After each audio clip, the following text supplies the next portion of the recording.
Yes. And look, and she says sometimes you don't got to sow. I don't even know why I'm on this, but I'm gonna say this.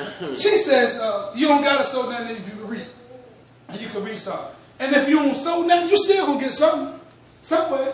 It's gonna be negative. If I got a kid and I don't speak to him for all that, I don't love him, I don't do nothing. Just nothing to the kid. I'm gonna reap something. You think I ain't gonna reap something later on? Huh? Because not doing something is doing something. That's right. That's right. Not doing something is doing something. Huh? Yeah. Just look. If I don't read my Bible, I don't sow into my spirit, I don't read, I don't touch it, I don't do nothing. Later on, when it's time to fight, I'm in trouble. I ain't got nothing to fight. I ain't got a word. I ain't got a word. So doing nothing can affect you. Yeah, you can reap something. You're right. You can reap something. But it ain't gonna be good. It ain't gonna be good. That's right. It ain't gonna be good. Yes. It ain't gonna be good. So God cares about the attitude of our heart. He's saying, be real with me. Just be real. Let me know that I own you and everything that you possess. Let me know that I'm the author and finisher of your faith. That's right. He said, and I'll never leave you nor forsake you. You will never lack in anything. He said, I'll provide you substance. He said, for you, your kids, and your kids' kids. Come on. Hallelujah. So not only do we got to sow for ourselves, I'm sowing for my kids. Right. I'm sowing for my kids' kids. I'm sowing for generations. Come on. What do you mean you ain't got to sow? You got to sow something the way this world is. Come on now. What are your kids going to possess? What they going to have? Come on. What they going to do? Come on. You better sow something. You better sow something. So whosoever sows bountiful will reap bountiful. But if we sow sparingly, we will reap sparingly. Yeah.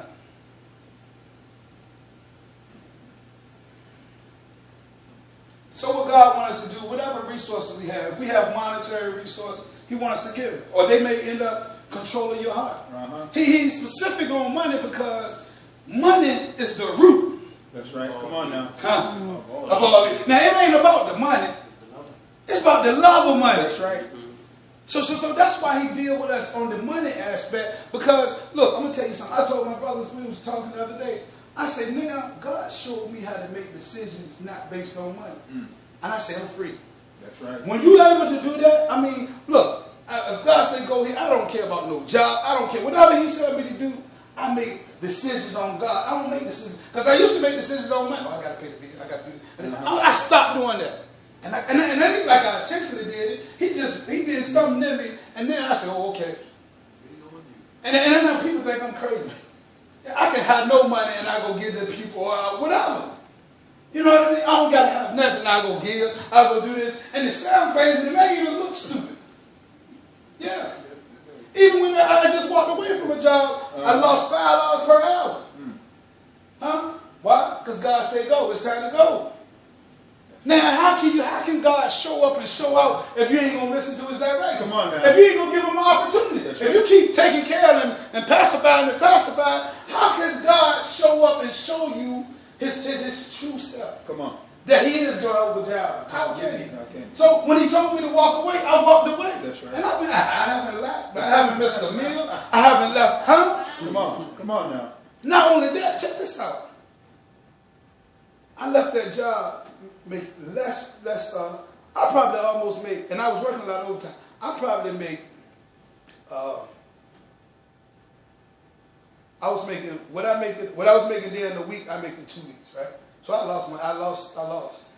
But I gained. I tell you what. And you know what else happened? Once He set me free from money, He released the job on my wife. Come on now. Amen. Come on. Listen, I'm trying to tell you. Look. If you connected to somebody, you one flesh, right? That's right. And so I'll be obedient, and He blessed us through her. Come on. By me being, I released her blessing. Come on.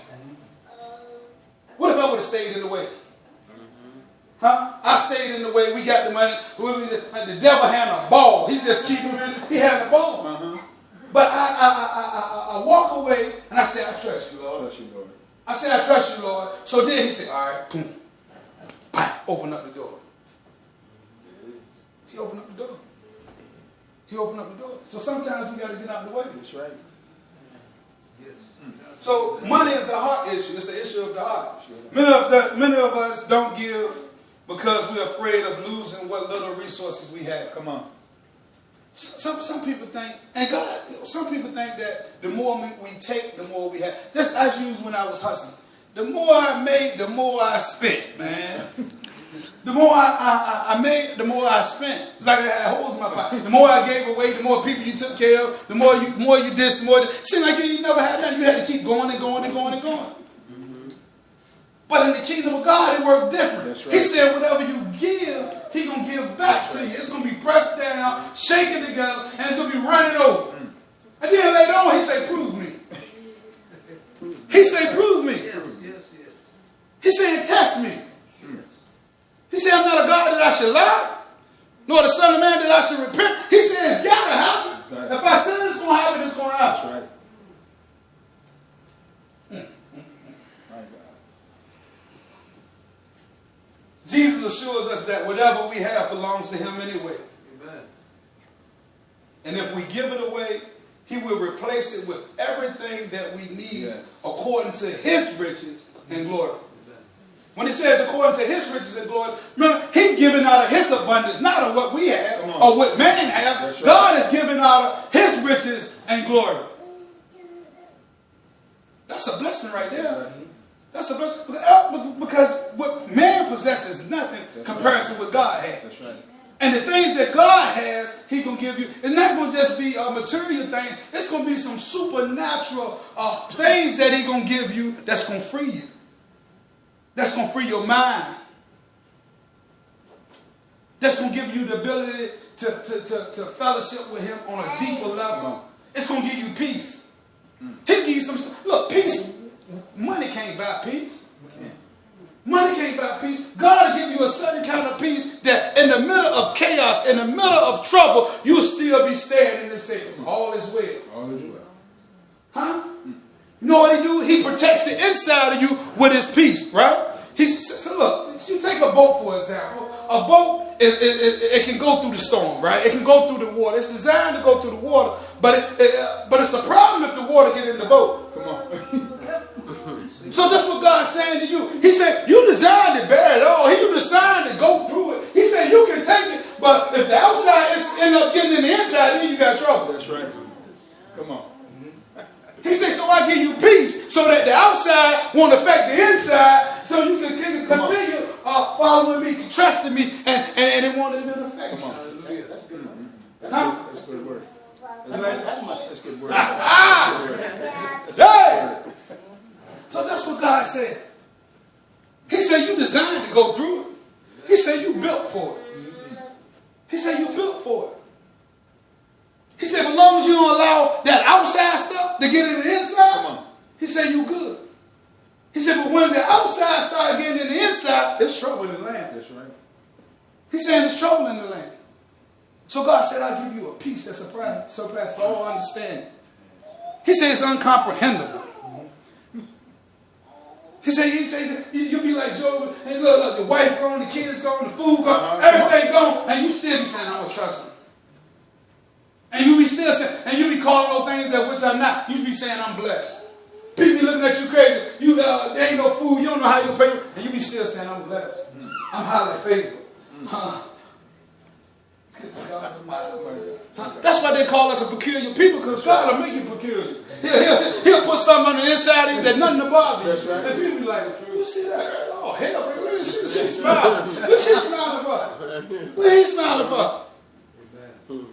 So when God said, when you give, when you have an attitude of giving heart, your attitude is right. He gives to you, not monetary things. He'll provide for you, because He said He'll supply all your needs. He said, so you're not going to lack in nothing. But what He's saying is that I'll give you these spiritual blessings. Come on. These unseen blessings. Yes. That end up manifesting itself on the outside because of what I deposit on you in the inside. Come on. He said, so when people see you and you walk by and they'll be like, it's something about Brother Leon. He always smiles. I wonder why he's smiling. Why this happened. But he always happy. He always thanking the Lord.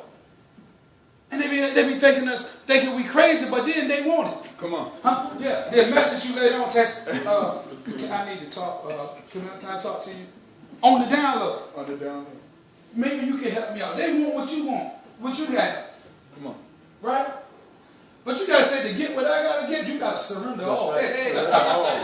You gotta give it up. You gotta give yourself away. Right. You gotta say, Lord, I trust you. You say, Lord, I love you. Right. You gotta give it away. Amen. You gotta give yourself away. You gotta stop being a taker. You gotta be a giver. Come on. Yes. And that's what God did for me. And I ain't never think I could get to this point. God said, look, even when you know they taking advantage of you, when I tell you, still give it. So now I be like, I ain't no fool. To myself, I don't say it out loud. I be like, you think I'm stupid, but I really don't want to do it, but I just do it. God, this is what you want me to do. They trying to get over God. Yeah, give it to him. There it is. Huh? Yeah. God bless you. Huh? He's saying, yeah. You can't dictate how or when to give it to them. That's right. Or if they get it over. I'm telling you to give because I say give. That's right. I'm trying to show you something. So even when you know they taking advantage of you and know they trying to get you and or whatever they're going to do and they're doing it to everybody else, God said, give it anyway. Give it anyway. He said, because I care for you. That's right. Yeah. He said, because you place your cares on me and I care for you. He said, now I want you to show them who I am by giving to them. Come on. Yes. Come on. Come on. Yes. He said, so now I give you a witness for me. You're not a fool. Even if they think you're a fool, you're a witness. Because you're showing that you trust God. You don't care about this monetary thing. You don't care about this thing. Your source is God. Your source is Jesus. Amen. So when they see that, they see power. They see authority. They see dominion. And they say, how can I be saved? Amen. They say, how can I be saved? Yes. How can I be saved? See, that's one thing about the sinners. They got to see something, right? So we can talk till our face turn blue, but it don't mean nothing. If you're not walking it out, it don't mean nothing. Right. But when they see you walking it out and you're going through and you're still loving God, and you're still blessing God, and you're still giving God, and you're visiting the people in the old folks home, you giving to, you feeding the poor, you doing for people who can't do for themselves, and they're like, woo. They're like, woo. That's right. And then they start to understand God. They see a little glimpse of Jesus. That's right. They see a glimpse of Jesus. And we got to understand that it's never about us. If you go through this life and you keep thinking it's about you, woe is me and woe is me, you're going to be in trouble. That's right. You want God to bless you because you're blessing the kingdom. Now, if you're blessing the kingdom, he's going to always bless you. That's so right. you can continue to bless the kingdom. Bless the kingdom. Huh? Yeah. Yeah. It's about blessing the kingdom. It's about enhancing the kingdom. The kingdom of God, what God's doing. Now, he always going to supply for the kingdom, right? So, if you blessing the kingdom, he's supplying for you so you can supply for the kingdom. Amen. So the more he can trust you with, the more you do, the more he can trust you with, the more he can give you, but the more people you can give to. Come on. Come on. That's how it works. That's how it works. That's how it works. That's how it works. So we should just give a kind word or whatever we have. I ain't even touch this thing. God, you so good. I ain't even touch this thing. I thought I was going to read from it, but it didn't happen that way. Come on. But we're at the end of the service. Let's play some music. Let me wipe my face.